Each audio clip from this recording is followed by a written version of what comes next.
Hello everyone, আসসালামু আলাইকুম। কোনো রকম অতিরিক্ত মশলার ঝামেলা ছাড়া এক প্যাকেট বিরিয়ানি মশলা দিয়ে খুবই সহজভাবে চিকেন বিরিয়ানি রান্না করে দেখাবো। না টেনে পুরো ভিডিওটি দেখুন, তাহলে বুঝতে পারবেন। এখানে রাঁধুনি বিরিয়ানি মশলা নিয়েছি এক প্যাকেট। পরিমাণ মতো পানি দিয়ে গুলিয়ে নিব। এভাবে মশলাটা কিছুক্ষণ ভিজিয়ে রাখলে বাটা মশলার একটা টেস্ট পাওয়া যাবে।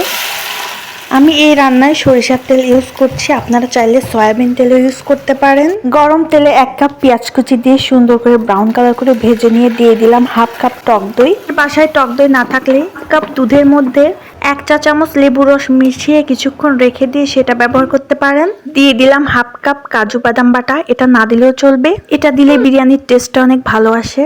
মশলাটা ভালোভাবে কষিয়ে নিব ভাজা ভাজা স্মেল না আসা পর্যন্ত। কিছু পরিমাণ পেঁয়াজ বেরেস্তা আমি উঠিয়ে রেখেছিলাম, এটা রান্নার লাস্টে ব্যবহার করব। দিয়ে দিচ্ছি 1 কাপ দুধ। আমার চ্যানেলটি যারা এখনো সাবস্ক্রাইব করেননি, প্লিজ আমার চ্যানেলটি সাবস্ক্রাইব করে দেবেন। এখন দিয়ে দিব রেডি করে রাখা সেই মশলার পেস্টটা। দিয়ে দিব পরিমাণ মতো লবণ। ভালোভাবে নেড়েচেড়ে মশলার উপরে তেল উঠে আসলেই মশলা কষানোটা হয়ে যাবে। এখন দিয়ে দিব 1 কেজি চিকেন। মুরগিটা আমি বড় বড় টুকরো করে কেটে নিয়েছি। 1 চা চামচ চিনি দিব। চিনি দিলে বিরিয়ানির মাংসটা খেতে আরো বেশি মজা লাগবে। তুলে রাখা পেঁয়াজের বেরেস্তার মধ্যে 1 চা চামচ চিনি দিয়ে ভালো করে হাত দিয়ে গুঁড়ো করে নিব। এটা রান্নার লাস্টে ব্যবহার করব। মাংসটা সেদ্ধ হতে থাক। এখন আমি অন্য চুলায় একটা প্যান বসিয়ে দিয়ে দিচ্ছি বেরেস্তা ভাজা সেই তেল সামান্য পরিমাণ। আলু বড় বড় টুকরো করে কেটে নিয়ে লবণ দিয়ে মাখিয়ে নিয়েছি। ওগুলো গরম তেলের মধ্যে দিয়ে ঢাকনা দিয়ে ঢেকে ঢাকনার ছিদ্র বন্ধ করে দমে রেখে দিব হালকা আঁচে। বিরিয়ানির মাংসটা রান্না হয়ে গিয়েছে, এটা আমি উঠিয়ে রাখলাম। প্যানে দিয়ে দিলাম পেঁয়াজের বেরেস্তা ভাজা সেই তেল। আমি এখানে চালের পরিমাণটা কম নিয়েছি, 400 গ্রাম চিনি গুঁড়া চাল নিয়েছি।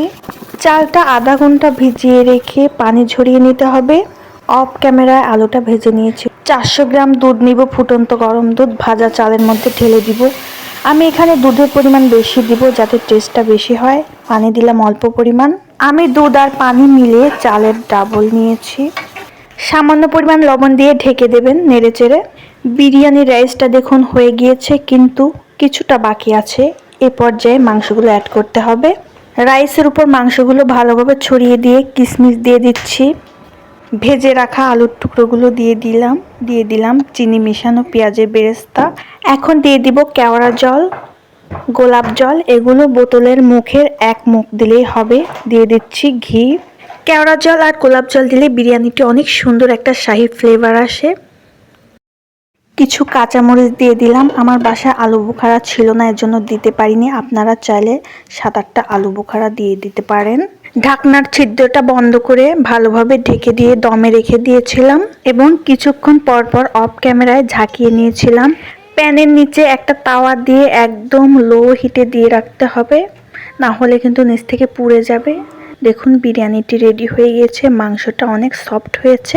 আমি এখানে সোনালী মুরগি ইউজ করেছিলাম। বিরিয়ানিটি খেতে কিন্তু অসম্ভব মজা হয়েছে, আপনারা বাসায় ট্রাই করতে পারেন। ভিডিওটি ভালো লাগলে অবশ্যই একটা লাইক দেবেন।